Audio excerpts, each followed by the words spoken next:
أهلا يا بنات، عاملين إيه؟ النهاردة جاية لكم بأنبوكسنج لأوردر طلبته من يس ستايل. في منتجات أول مرة أجربها ومنتجات تانية بجيبها على طول مش بستغنى عنها أبدا، حبيت أشارككم بيها. يس ستايل ميزته إنه موقع مضمون وبيعمل عروض كويسة جدا، ولكن عيبه إن هو بيتأخر في التوصيل، فلازم تبقي عاملة حسابك ومش مستعجلة على الأوردر. ونبدأ بيه بارين نيل أويل بين. ضوافري فيها خطوط بيضة كده وباهتة بتتكسر بعد طول معين، هو كان سعره حلو فقلت أجربه. المفروض إن هو فيه زيوت طبيعية زي الجوجوبا واللوز والأرجان مع فيتامين إي، فبيرطب ويقوي الضوافر والكيوتيكل. مكتوب عليه نلف الجزء اللي فوق ده فبينزل الزيت على الفرشة، بس أنا قعدت ألفه كتير قوي لغاية ما نزل الحقيقة، مش عارفة ليه. هجربه وأقول لكم هيفرق فعلا ولا هيطلع أي كلام مشتغل. حبيت أجرب زيت الشعر من إليزا فيكا، يا رب أكون منطقه صح. المفروض إن هو تركيبته فيه سيراميد وكرياتين وزيوت مرطبة خفيفة. تعالوا نفتحه مع بعض، الباكج بتاعته كيوت قوي.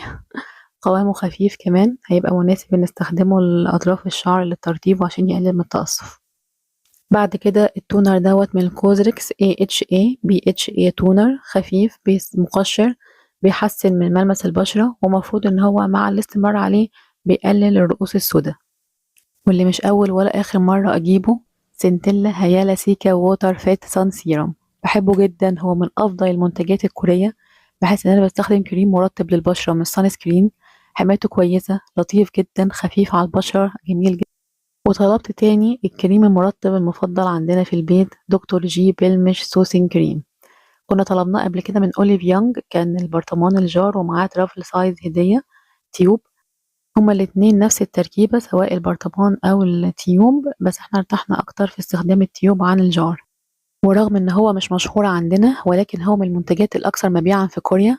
هو المرطب المثالي للبشرة الدهنية والمختلطة الحساسة، بيرطب حلو قوي سواء في الصيف أو في الشتاء.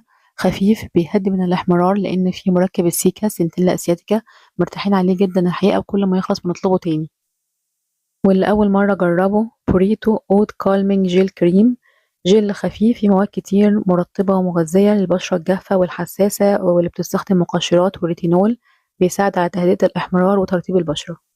وآخر حاجة في الأوردر ماسك البشرة الزواجية من ميدي كيوب BDRN، كان عليه خصم حلو فقلت أجربه، أوقات بينفع قبل المناسبات، بيدي ترطيب عميق وجلو طبيعي، وأهم حاجة إنه في الإنجاز في 20 دقيقة، مش محتاجين إن احنا ننام بيه.